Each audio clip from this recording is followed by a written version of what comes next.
Greetings, fellow pilgrims! Welcome to our 15th issue of LogoSophia magazine, focused on patriotism. Though our staff is all American, the ideas within are largely international or historical in nature. As per usual, within this issue you will find poetry, a hymn, a new author interview, and much more. Please enjoy and let us know what you think on our website at LogoSophiaMag.com. Happy summer! Sarah Levesque, Editor-in-Chief. A note on the audio magazine. Most of the articles within this magazine were read aloud by their respective authors. The remaining articles were read aloud by me or by one of my team. If you like the audio version of our magazine, check out the visual version to find games, book and movie suggestions, and much more. All rights for this issue as a whole are held by LogoSophia magazine. Once published, no submissions may be removed from the issue, just like in any print magazine. All rights for the articles, stories, poems, etc. within this issue are retained by their respective authors, including reprinting rights. If you wish to reprint an article, story, poem, etc., please contact us at editors.logosophia@gmail.com. Thank you. Wanted. Readers and listeners of any faith to interact respectfully with writers and other readers and listeners through book and media suggestions and letters to the editor, as well as comments on LogoSophiaMag.com and social media. Writers of Christian faith to augment the works of our staff. Advertisers and donors to support us financially.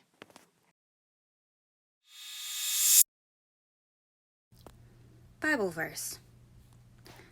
Jesus said to them, "Render to Caesar the things that are Caesar's, and to God the things that are God's." Mark 12:17. A prayer for the right kind of patriotism. Father, I pray that you might give your people the right kind of patriotism.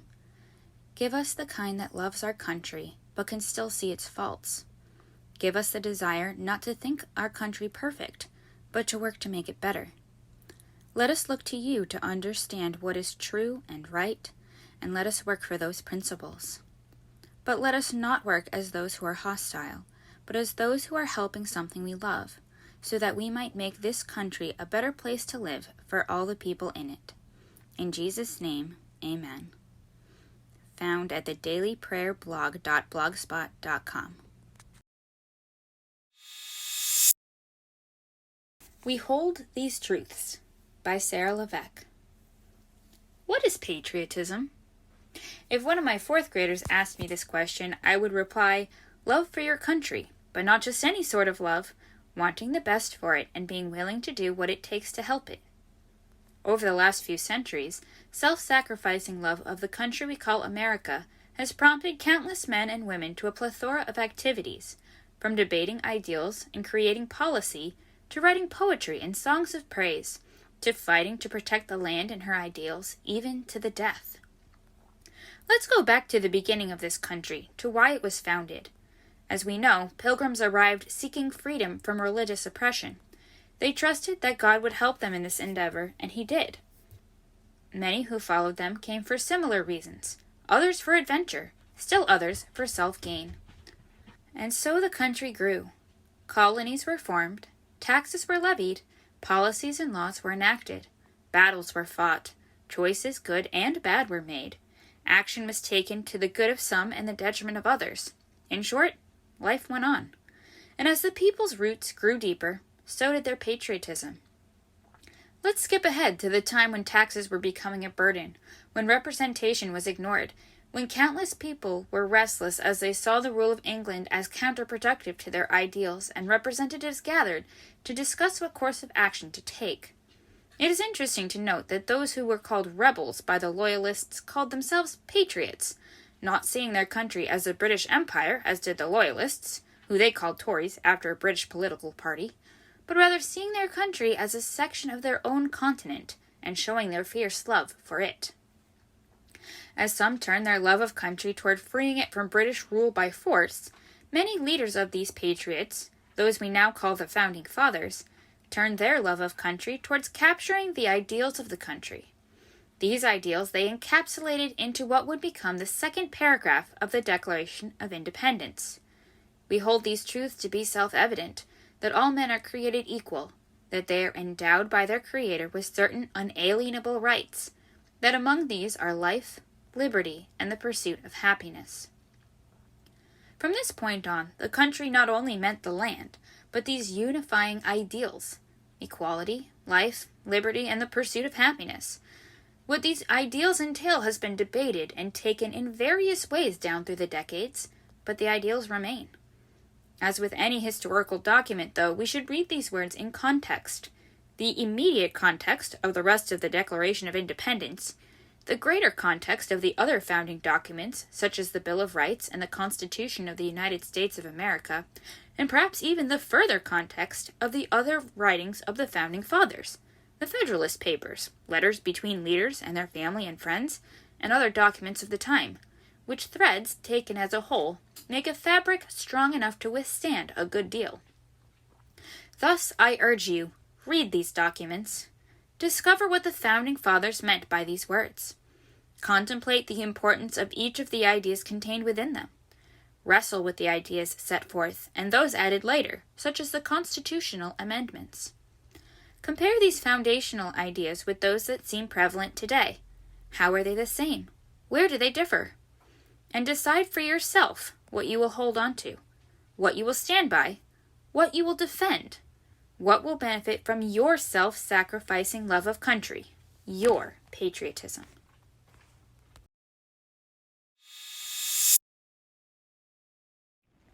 Liberty's Kids, Honor of Patriotism by Amanda Pizzolatto. While Moses and Henri both want America to become a free country, it is James who not only is a hardcore fan of the notion, but would be considered the best embodiment of the American spirit.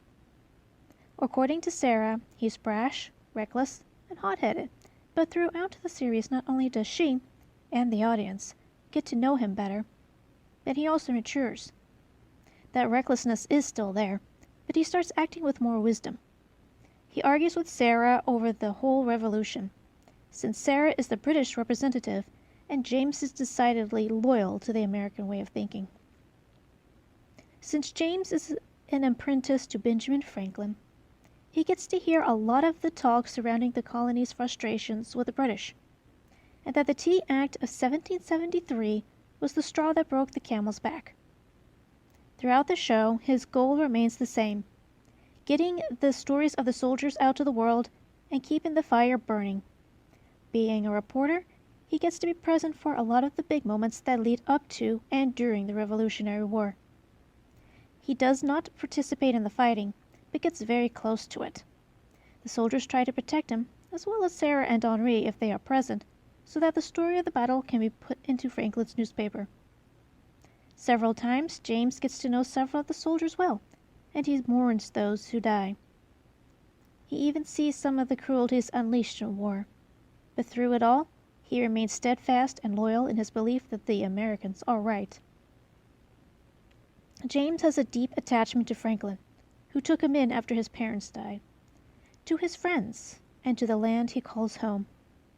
He even cares for Sarah, even though the two got off to a rocky start. They rubbed off on each other, helping each other mature and fine-tune their beliefs. While James never lost his loyalty to the American cause, Sarah eventually came around. He helped her to understand the values of what the Americans were fighting for, why they were fighting for them, and that they were right. The British were overstepping their boundaries, and the Americans wanted a country that would not do that. Thus they fought the British and laid claim to the beginning of a new country. And James couldn't be happier to call the new country his home.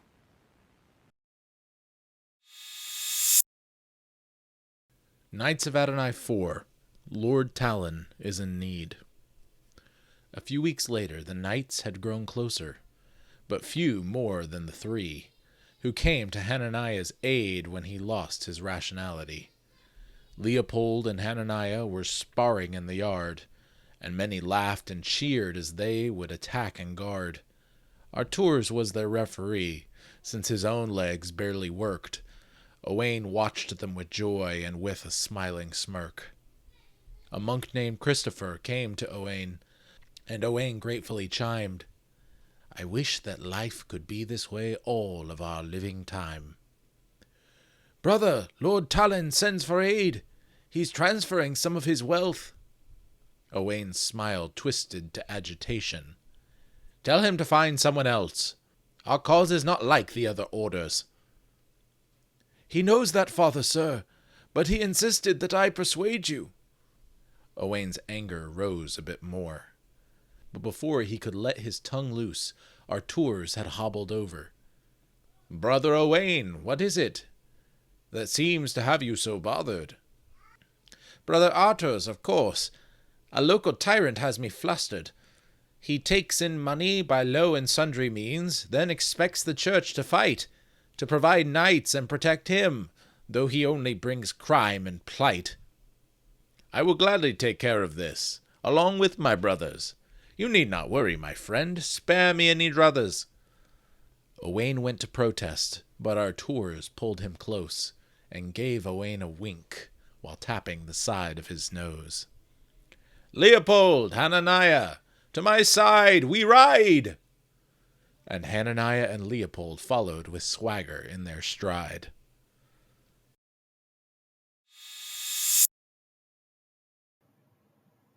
Holy Hero, Samuel Adams, by Ian Wilson. Samuel Adams was quite possibly the most important of all the founding fathers of the American Revolution, yet he is possibly the least remembered of all of them. A deeply religious man, Adams framed the Revolution with biblical terms and added religious fervor to the push for independence. Samuel Adams was born in 1722, the son of Deacon Adams, a brewer of Puritan heritage, a faith which Samuel continued to follow. Due to a lack of currency in the 1730s, the Massachusetts Bay Colony experienced a severe depression. To combat the economic freefall, Deacon Adams, among others, founded the Land Bank, which issued paper banknotes to poor farmers, which they used to purchase goods from Boston merchants. Unfortunately, the British government took a dim view of the elder Adams' entrepreneurial spirit and outlawed the land bank and its currency. The residents of Boston now owed silver and gold. The Adams family was bankrupt. The experience sowed the seeds of revolution in the heart of young Samuel Adams, and the older he got, the more he distrusted the British government.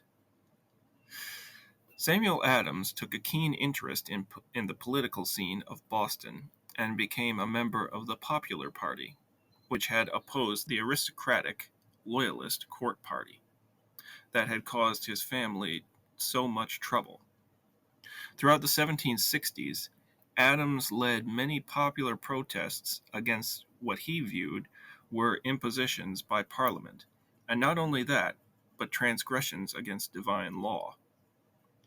One might understand how he may have developed this view through a reading of the Westminster Larger Catechism. In 1768, after several mass protests in the Boston area, 2,000 British regular troops landed on the Long Wharf in Boston, supposedly to keep the peace. Adams viewed this as yet another transgression by Parliament. He and his fellow Sons of Liberty published many accounts of the brutality of British troops to win popular support. For several years, Adams kept alive the memory of the violence done during the Boston Massacre and other similar events, even after many Bostonians lost interest. This, however, did not deter the British Parliament from passing more taxes on the colonies. Samuel Adams continued to oppose British taxes on the colonies, writing newspaper articles and pamphlets, and even going as far as to organize the Boston Tea Party. The British, having had their fill of Adams' instigations, dispatched troops to Lexington to arrest him and his compatriot John Hancock in 1775. However, colonial spies caught wind of this and armed militiamen confronted the British regulars in Lexington Common, resulting in the battles of Lexington and Concord. In 1776, Adams signed the Declaration of Independence, which birthed a new nation founded on the principle of liberty, which Adams considered a gift from God. Not only that, but a right. Throughout the Revolutionary War, Samuel Adams fanned the flame of freedom in the new nation with his fiery rhetoric, undeterred by setbacks, fearing only God. When the United States of America had won her independence, he was a member of the First Continental Congress and drafted the Articles of Confederation, a precursor to the Constitution. Samuel Adams later returned to his native Boston, where he served as president of the Massachusetts Senate and lieutenant governor under John Hancock, whom he eventually took over for when he died in office. Adams himself died at the ripe old age of 81, having served his nation well, with a clear conscience before God and his fellow men.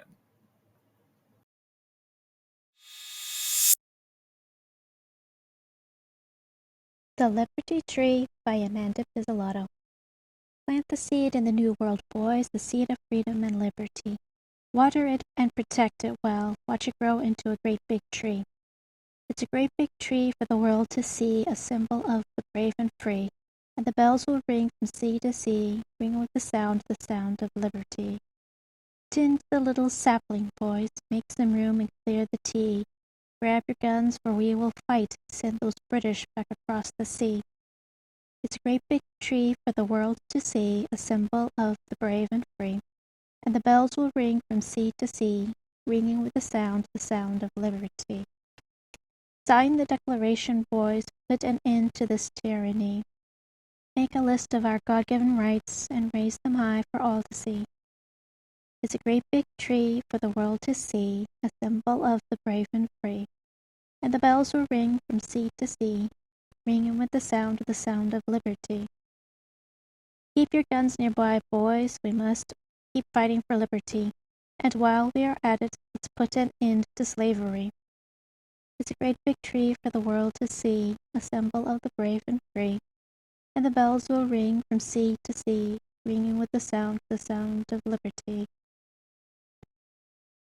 Plant the poppies at the base now, boys, plant them all around the Liberty Tree. One for each brother who has fallen, losing their lives in the line of duty. It's a great big tree for the world to see, a symbol of brave and free.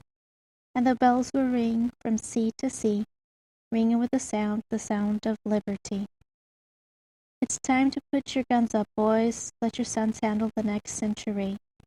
To teach your grandchildren all they need to keep the flame burning, the love of liberty. It's a great big tree for the world to see, a symbol of the brave and free. And the bells will ring from sea to sea, ringing with the sound of liberty.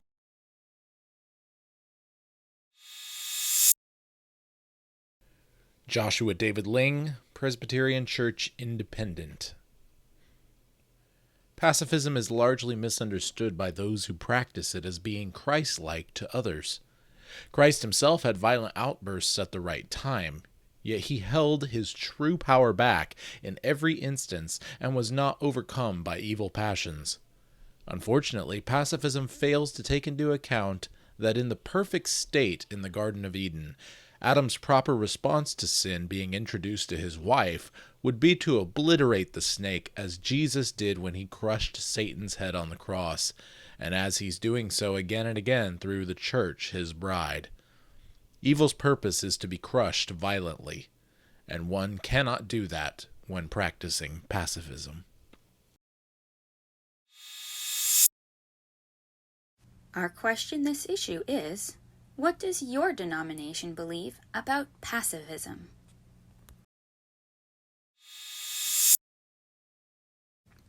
Confessional Lutheran, represented by Jordan Christensen, also known as J.C. Ellis, read by Sarah Levesque. The Lutheran Church has never forbade the use of self-defense. Self-defense, though, must be in accordance with Christ-like love, for Christ teaches us to love even our enemies. Additionally, the Church has traditionally taught not to use violence against those who persecute us for our faith. I vow to thee, my country, all labors and all arts, as sinful men can master the service of my heart.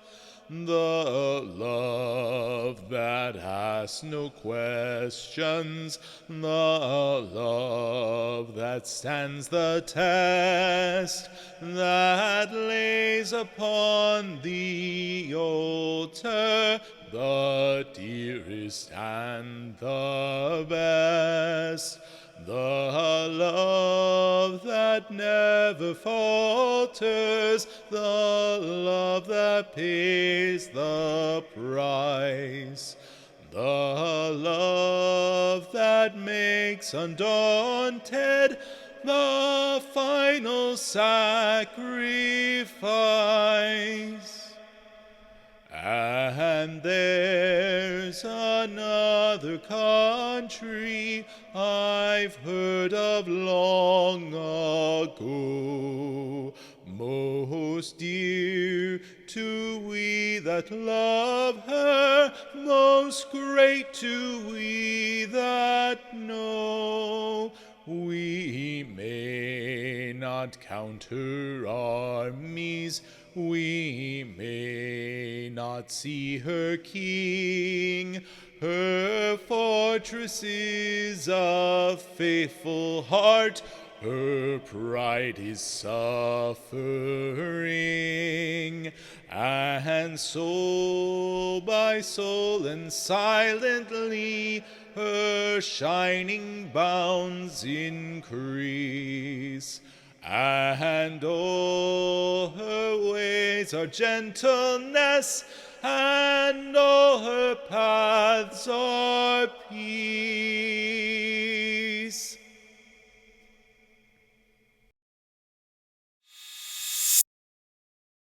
Musical Musings, I Vow to Thee, My Country, by Sarah Levesque. When I first heard this song, I was struck by how it seemed to capture the patriotic spirit and the spirit of the Christian.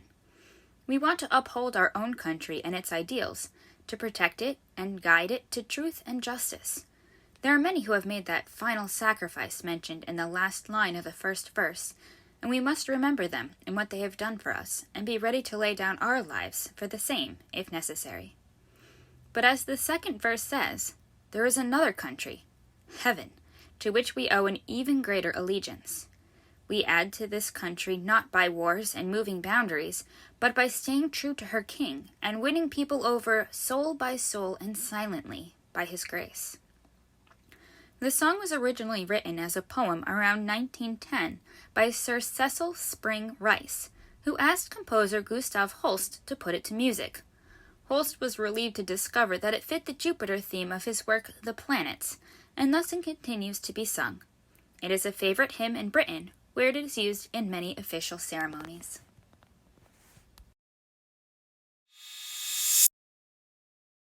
One Eye Laughing, the Other Weeping, The Diary of Julie Weiss, a review by T.K. Wilson.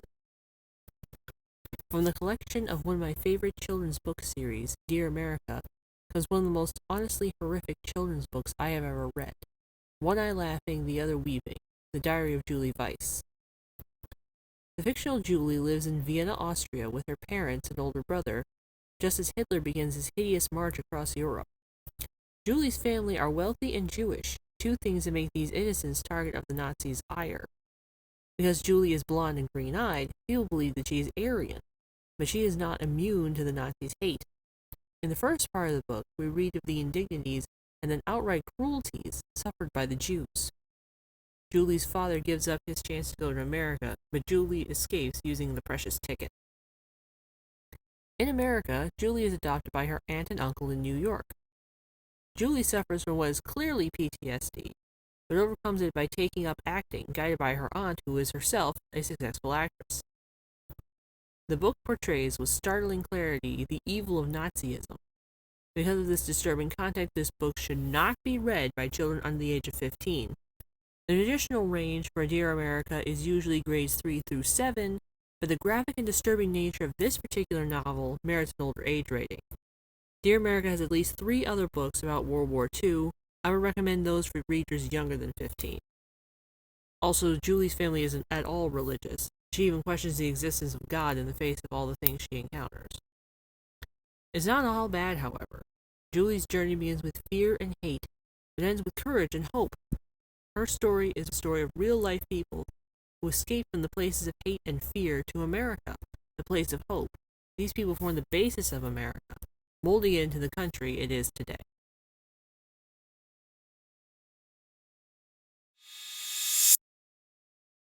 So, I'm Sarah Levesque of LogoSophia magazine, and today I have Jim Sano with me. Can you tell us a little about yourself? Hi, Sarah. First of all, I'm just very excited. Been looking forward to talking to you, and I appreciate the opportunity. I grew up in a blue-collar town north of Boston, in a family of 5 kids. My mother was Irish, my father was Italian, so I got to see both sides of all issues. And I think to appreciate family and the more important things of life when you don't grow up with a lot of things. So I think that was a real gift.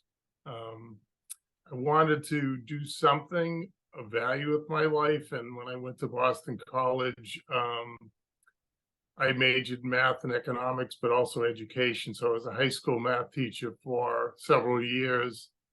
But I had this tug. I wanted to have a family, and I knew I couldn't afford it on the salary, especially at that time. I think I was making $10,000 back then. So I went into business, got my MBA, and worked in high tech in finance and pricing for a Data General, a consulting firm, and EMC that was bought out finally by Dell. So I had a 30-something year career doing that, raising a beautiful family. So I was very fortunate to meet Joanne, my wife, and our 2 daughters, Emily and Megan, have been such a blessing. And so it was worth the trade-off, not doing everything you wanted to do, but I think doing exactly what you want to do in terms of the priorities.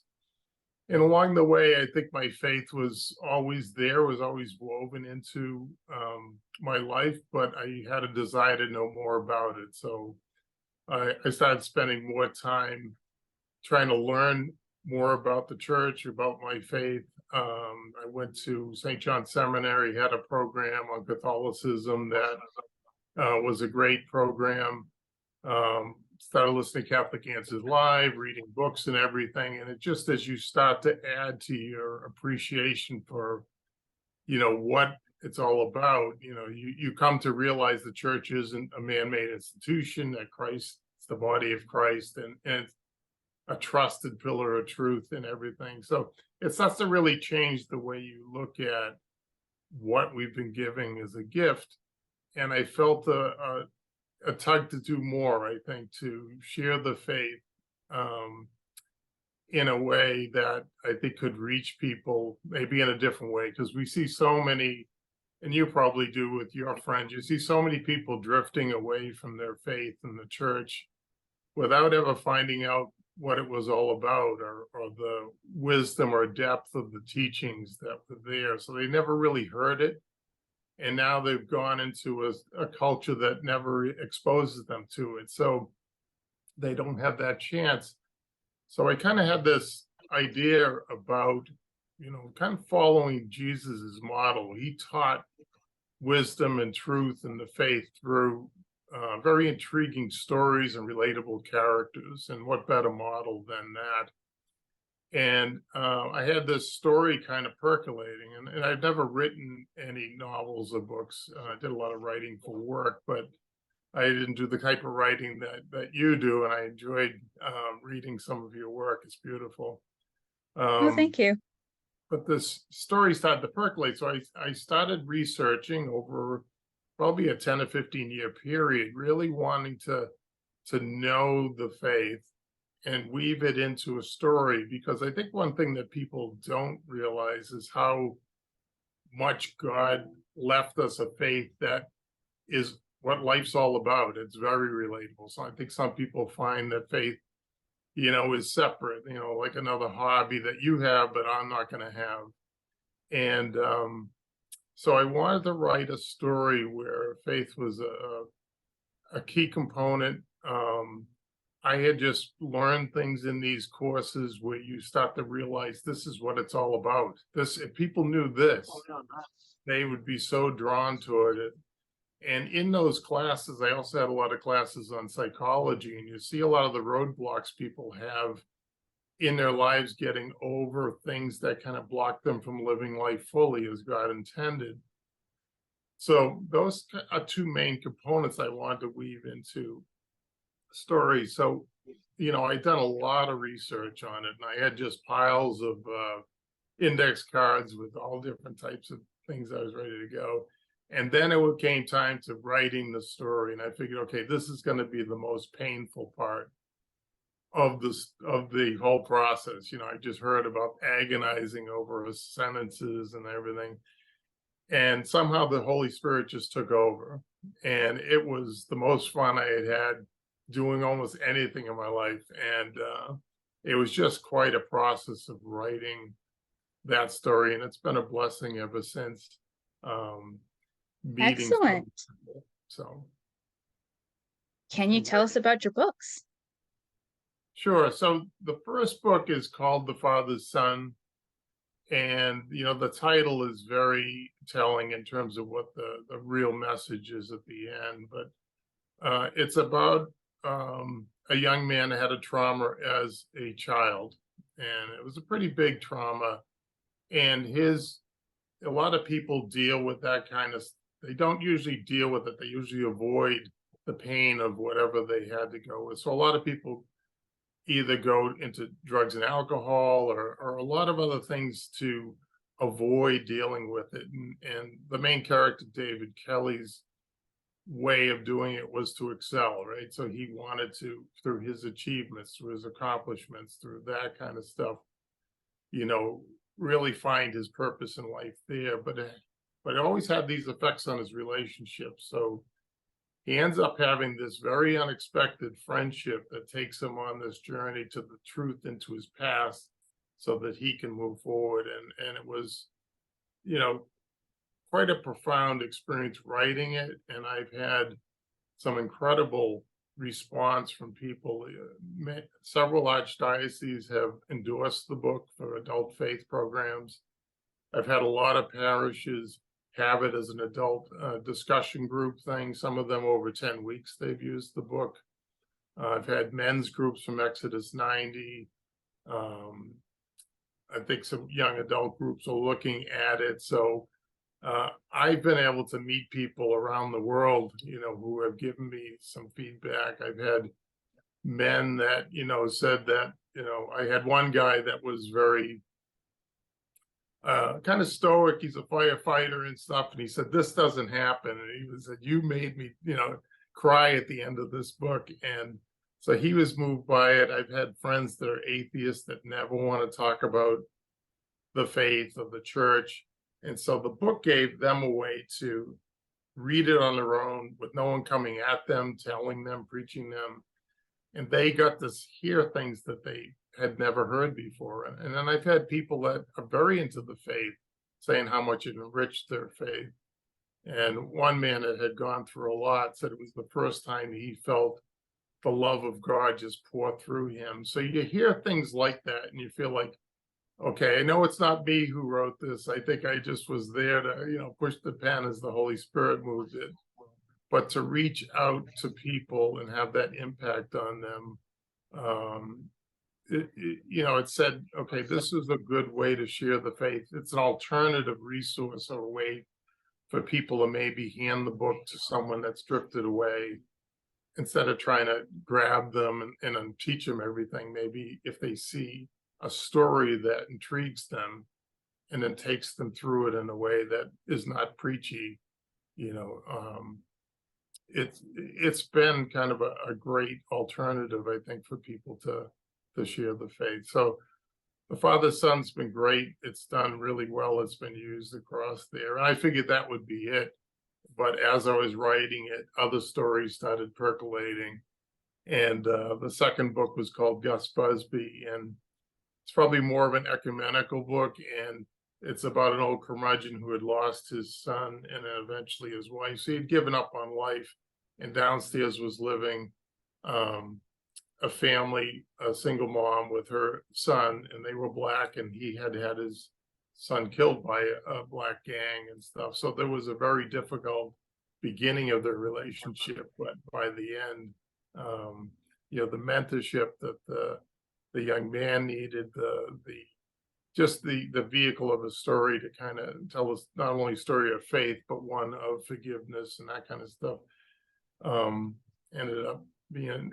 And then the third book was a mystery, because my wife would be the first person editing my book, so she went through all that pain, and I know she loved mysteries. So Stolen Blessing is about a mystery about a kidnapping, and it just is always another story under the story that's in the book, and that's done very well. And I've had two others since then. Van Horn, a book about it's on the border of Mexico and Texas, and the last one is Self-Portrait. It's about another robbery at the Isabel Stewart Gardner Museum, so that's another mystery. And so it's just been really fun. I continue to have really good feedback. I had a great publisher who is a Catholic publisher that's been so supportive, Folk River Publishing, and they've been great to work with. All right. So let's talk about that publishing process. How did you go about that? Yeah, so when I finished The Father's Son, I figured, okay, I'll send it to Ignatius Press, and you're trying to find these publishers that will do Catholic fiction, but it's very hard to find publishers today that'll do adult Catholic fiction and Catholic novels. Ignatius will do like Michael O'Brien and maybe another priest, and not too many. So I wasn't finding any success with someone that would even read the manuscript. And I had talked to, I don't know if you've heard of Michael O'Brien, but he's probably one of the premier Catholic novelists today. He's written the Elijah series, and I talked to him, and he said he wasn't able to kind of, because of his health, to read the book and do stuff, but he said, don't forget about praying.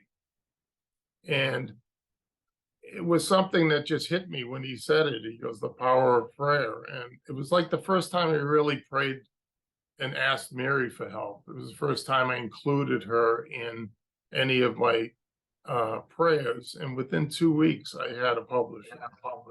And so, I said, I don't think that's a coincidence, but Folk River Publishing, Ellen Hercash is a novelist herself who runs this publishing company with her husband. They are very dedicated to the faith, and she was willing to take a chance on it and work to get a 735-page manuscript down to the 300 something pages that it ended up being. So that whole process of the editing and everything to get it really down to a much better novel than the original draft I had was quite a process. And I just feel blessed that they've been there to appreciate what we're trying to do in this mission to get faith out through this vehicle. All right, that's awesome. So, do they publish all of your books? So far, I've had 5 books, and the 6th one is coming out this fall. And 2 other stories written, so we're working on those. And so you never know when I finish it. You pass it by them to see if they feel like it's worthy of including in the series. 4 of the books are in this series called the Father Tom series. The Van Horn one is separate, the one that's down on the Mexico-Texas border. But they've been really fun to write, and they've been great to work with. I just can't say enough about how much support they've had and what a good mutual relationship it's been. Excellent. And to rewind a little bit, after you had prayed, did you just send them your manuscript? Did you like query them? Like, how did that part work for you? So I was looking for, well, who publishes Catholic fiction? And it's a very small list of publishers that are out there. A lot of them are small and they're overwhelmed with what they're doing. And so they're not always taking on too much. And I had sent Full Quiver the manuscript before, and they had said no, they had more on their plate than they could deal with.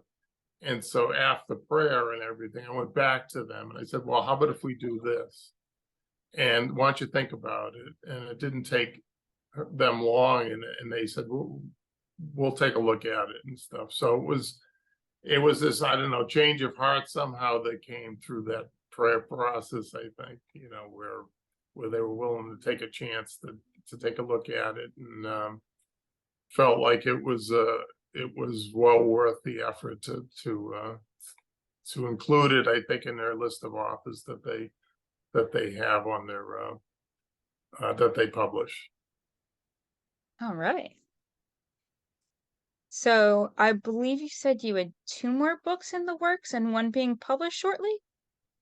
Yeah, so there's one called Fallen Graces that is coming out in November.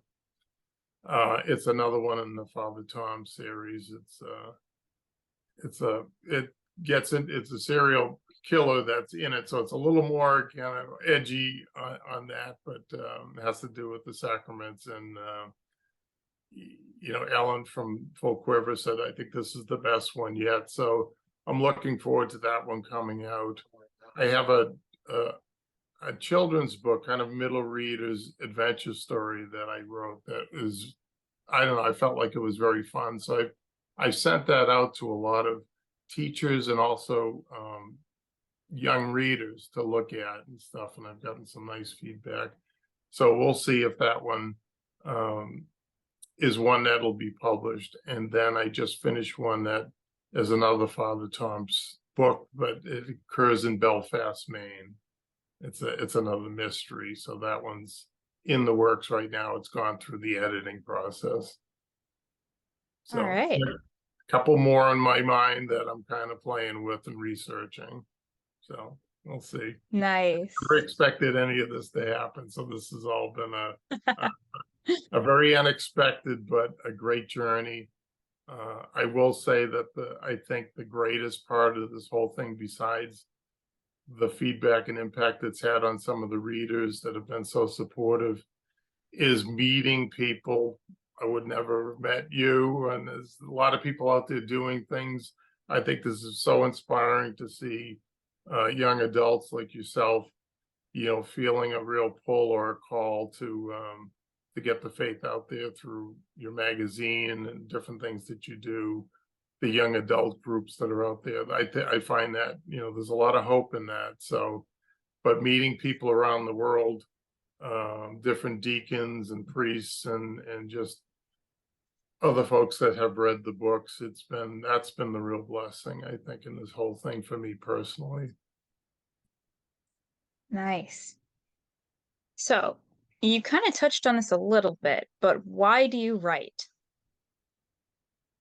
Yeah, I would say it's, as I said, I think it's to try to do my part. Like, well, how am I called to share the faith? And Jesus gave us all that commission. He gave us all that challenge to grow out somehow, to be an example. And I want to have a family to light some candles, right? If your kids can have the faith and they can grow out and impact others, that was how I felt like family was part of that mission.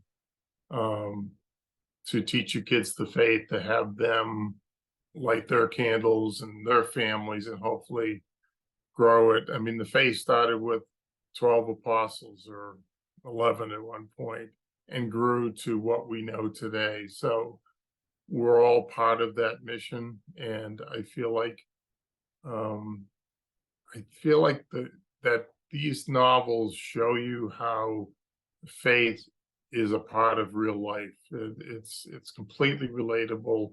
You can't live life fully without God and faith as part of it. You can try to, but it's missing that kind of core element that has to be in the center. And, using characters that people can really relate to and life situations.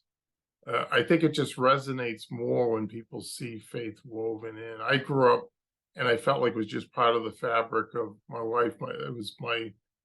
I think my mother's gift to us was that her faith was so strong. She had multiple sclerosis. She was bedridden for 25 years, and she never stopped smiling. Every day she said, well, this isn't what I planned, but how does God want me to operate under this situation? And she always just every day came at life with the most positive attitude. And just her example, I think, changed people. And you hope that you have stories and characters that kind of give that example where people can relate to them in a way that have them think about their life a little bit and maybe have some hope about the changes that can bring them closer to God and I think closer to others around them.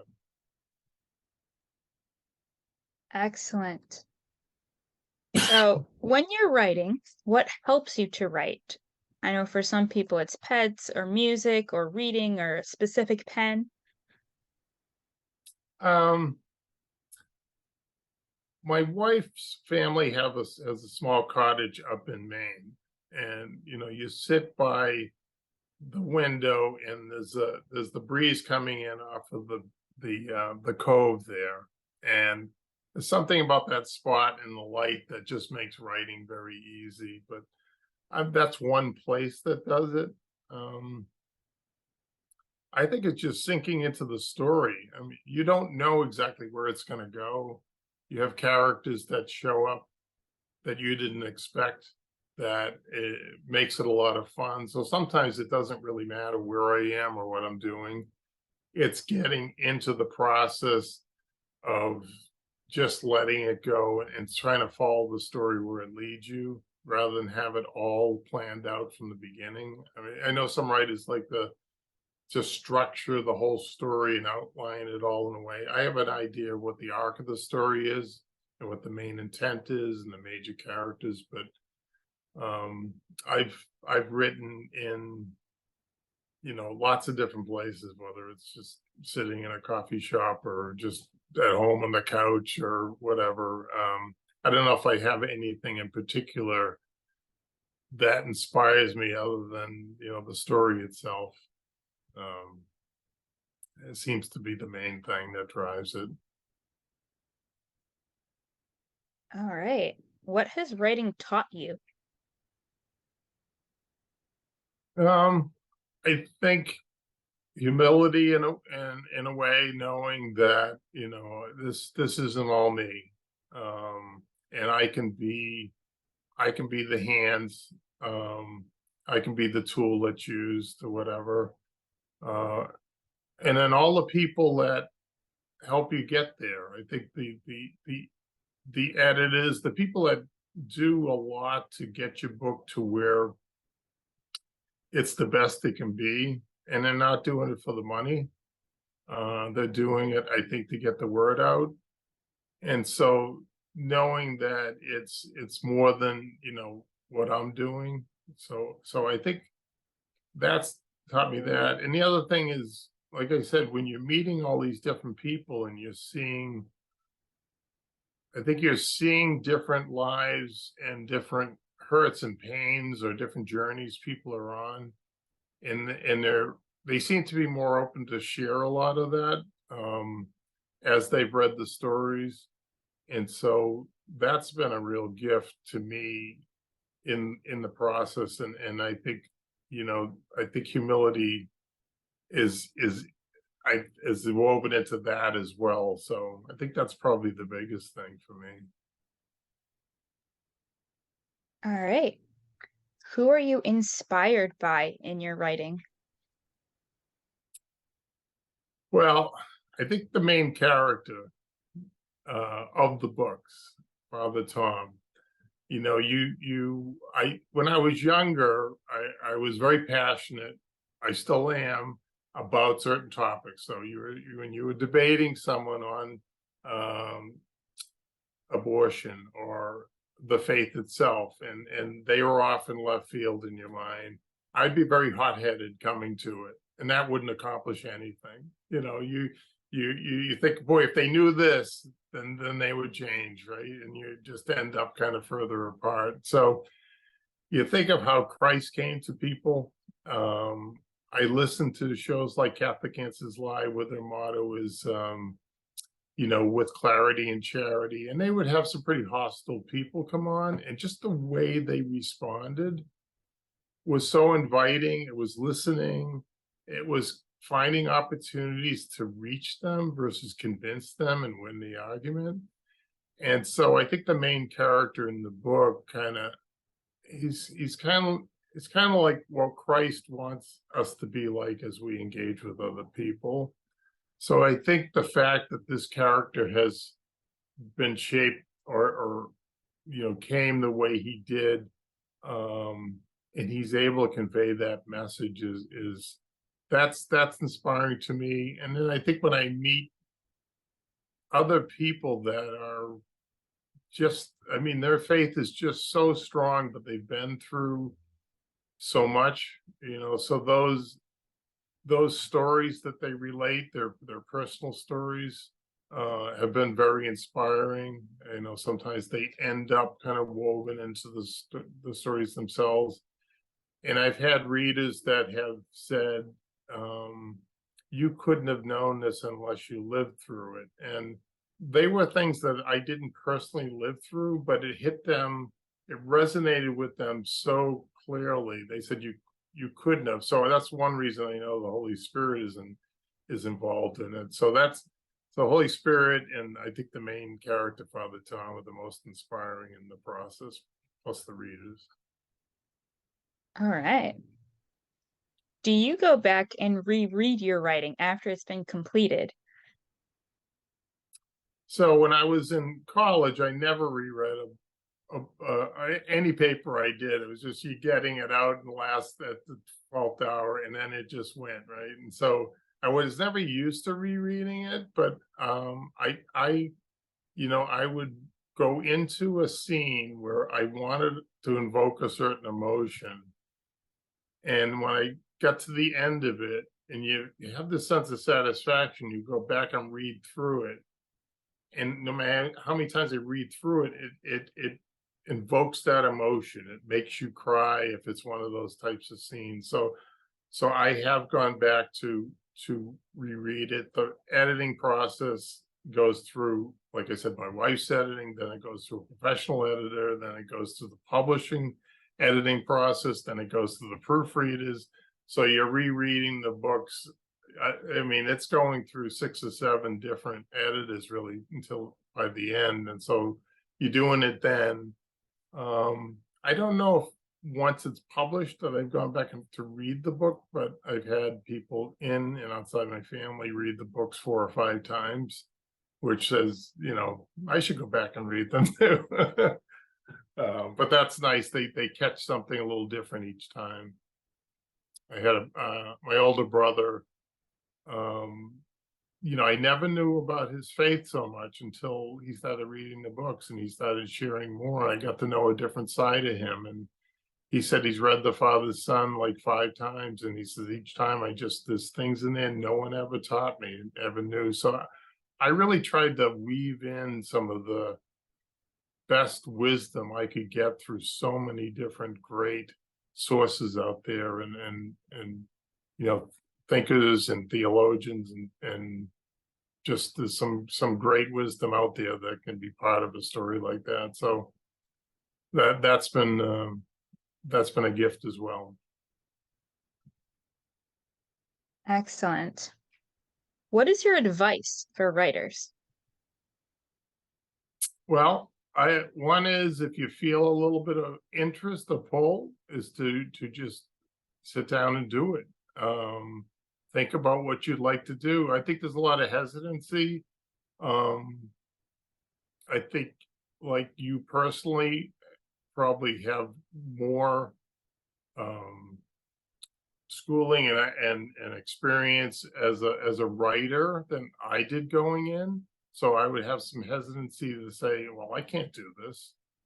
And sometimes when you have a story to tell, you have characters that really resonate, you never know what you can do, because, if God's part of the process, he's going to help you along. So I would say just to sit down and jam write, whether it's a page or a short story or a poem or something, and just see what happens. I think it's in that you find, you just get so surprised with what you find when you're outside of it, hesitating to jump in. So I think that part, I think it's being willing to be persistent. I was pretty sure no one was going to pick up The Father's Son, because it's very hard to find a publisher that'll even look at your work, because there's so many people out there that are submitting publishing. So, I think the praying on it was big to me, and I tried to pass that on. It just made all the difference in the world.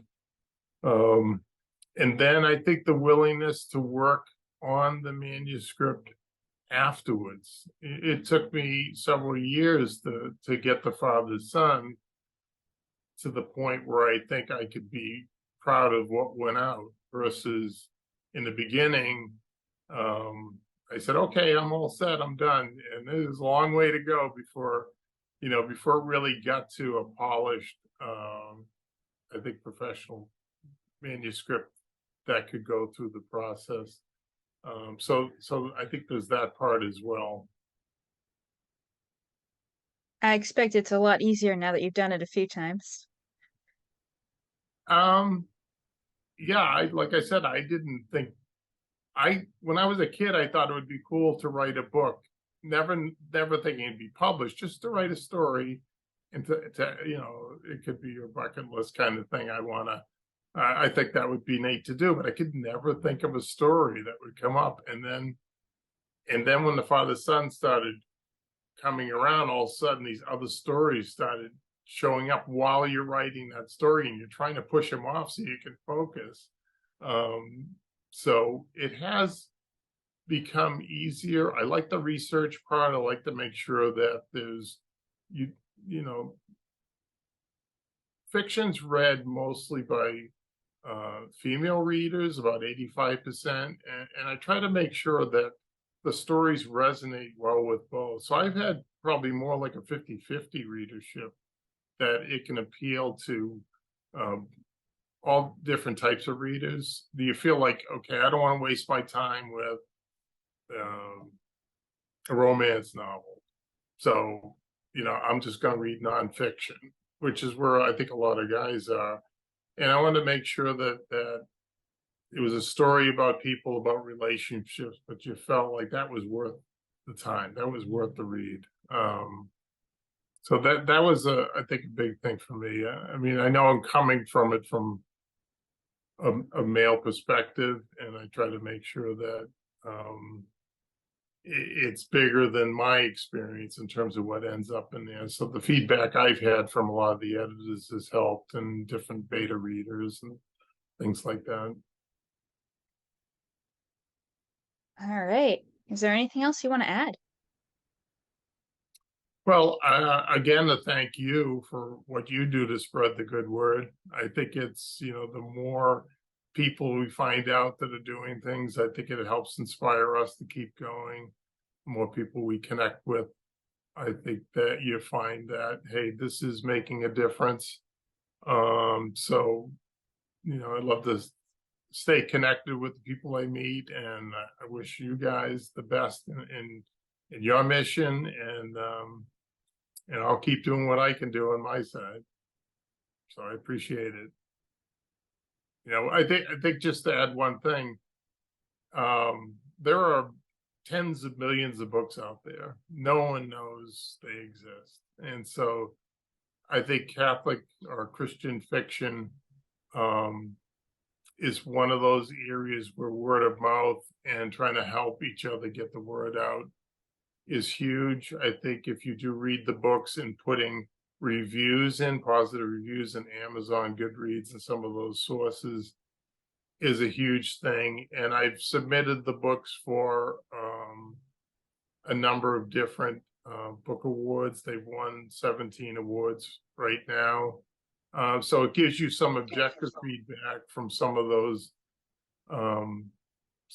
different organizations that, hey, maybe you're on the right track. You're not just preaching to the choir, right? You're reaching out, I think, to a number of different, whether they're secular or Christian publishing awards, book awards, that they're seeing the value in them as well. So that has certainly helped. And so anything I think we can do to get the word out about each other's, whether it's websites, magazines, books, and films or whatever is out there is great. And so that's one reason I really appreciate this opportunity, meeting you and to be on your in your magazine. One of the things that we put in each of our visual magazines is a book and media recommendations page. So all of our staff members will write whatever they've been watching or listening to or reading that they've enjoyed. They can write down there so people can, so we can spread the word. Yeah, good. That's great. Yeah, because you would never have known some of these things exist, and then right. Then you find out about other things, and I wouldn't have known anything about you, if it hadn't been networking and hearing it through people I know. So that's great. I think it's great. All right. Well, thank you so much. Thank you. Good meeting you, Sarah, and I hope we connect again. You take care. To learn more about Jim Sano's books, go to his website, jimsano.com. That's Jim, SANO.com.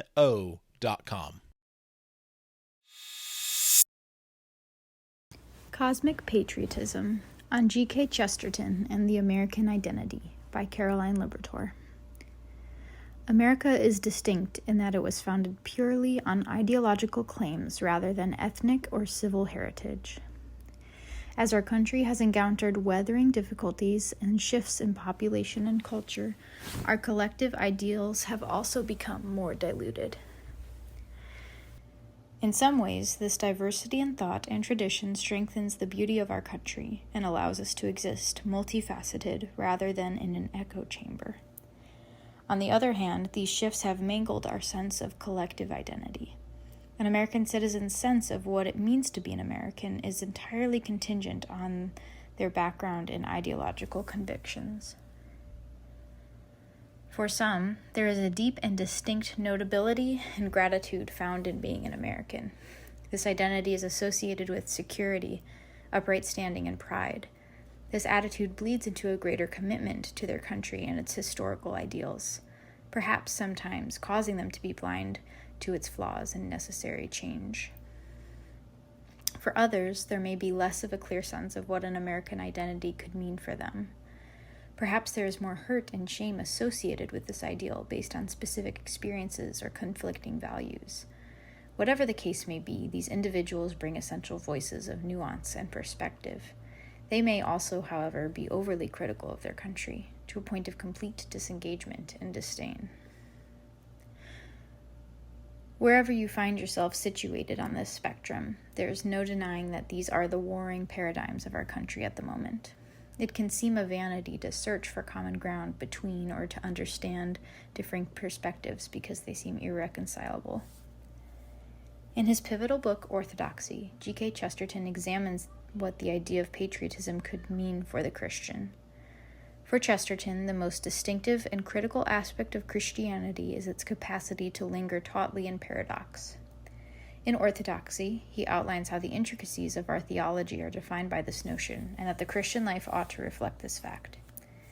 In the question of patriotism, he perceives a tendency towards either extreme optimism, blind allegiance, or pessimism, cynical detachment. Chesterton argues that in order for a Christian to be a true patriot of the cosmos, not just their own country, they must hold tightly both in committed love and realistic criticism towards the world.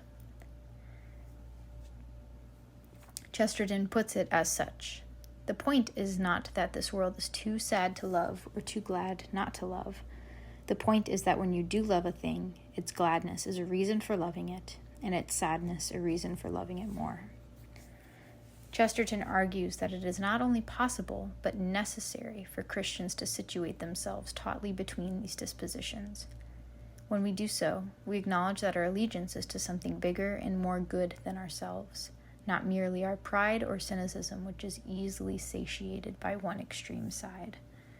Furthermore, this paradox initiates movements of creative energy. One cannot remain stagnant in complacency when they love something so deeply and naively as to see it through to the end. They will be propelled towards careful action and stewardship in order to improve and correct what they esteem. As Christians, we are commissioned by Christ in John 17 to have this disposition. In what is known as the high priestly prayer, Christ intercedes for his church. I do not ask that you take them out of the world, but that you keep them from the evil one. They are not of the world, just as I am not of the world. John 17, 15 through 16, ESV. Christians are beckoned to be entirely engaged with their earthly surroundings in tandem with the restorative work of the gospel, while also remembering that their true belonging is found elsewhere. To transpose this idea into our American context, it becomes clear that the American Christian is most effective when they find solace in a heavenly belonging and in a hope in Christ's present work on earth. We must acknowledge that our allegiance belongs to God before any political system or ideological perspective. Then, the productive benefits of the gospel unfold as unity, humility, and faithful love become the marking characteristics of the church. Rather than finding ourselves at a perpetual collective standstill, let us invite the unifying, redemptive, purifying movements of Christ into our country. He has never worked according to our terms. Why should we expect him to now?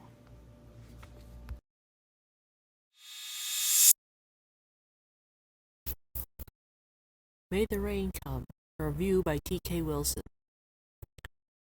May the Rain Come is a webcomic featuring anthropomorphic animal characters. Our main character is William Weasel, a young soldier who comes home from the war, it appears to be World War II, with post-traumatic stress disorder, PTSD. He returns to his hometown to live in his parents' house as he is now all alone in the world. His brother Willard was killed in a skirmish before the war ended, and his parents passed on while he was gone. The town is in severe drought, mimicking the inner condition of the main character. When he arrives at home, he spots a beautiful Stoke girl wandering on the property. Walter comes to find out that Sonia, the beautiful girl, has a mental condition, possibly autism, that keeps her mentally at the level of a child in some ways. Sonia is talented, sensitive, and innocent, perfect balm for the war-weary young weasel. In Sonia, Walter finds a reason to live and overcome his PTSD, and finally does as the rain pours down. While the story is not explicitly Christian, it is more geared to reach everyone. Walter is a very devout young man who credits his faith with keeping him sane during the war. Walter and Sonia are seen several times in church, where Walter used to sing in the choir. Bible verses are used several times, especially by the pastor, but as I said, the story is geared to reach the unchurched as well as encourage believers. Author-illustrator Emily Weber admits up front that her comic is rated PG-13 for depictions of war in William's PTSD-induced nightmares. These depictions are not graphic, but should be considered material for older readers only. William also smokes, but this was not uncommon for post-World War II vets. They didn't know how bad smoking was back then. In all, I heartily recommend May the Rain Come to the adult and teen reader. The art is lovely, the story even better, the characters are vibrant, even though they're animals. They act like they could be your next-door neighbors. If you like Redfall, Disney's Robin Hood, The Wind in the Willows, Watership Down, and other animal fantasy, you're sure to like May the Rain Come.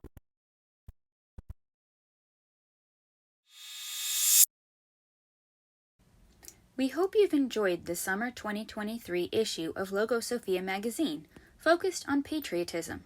If you have, please let us know on our website, logosophiamag.com.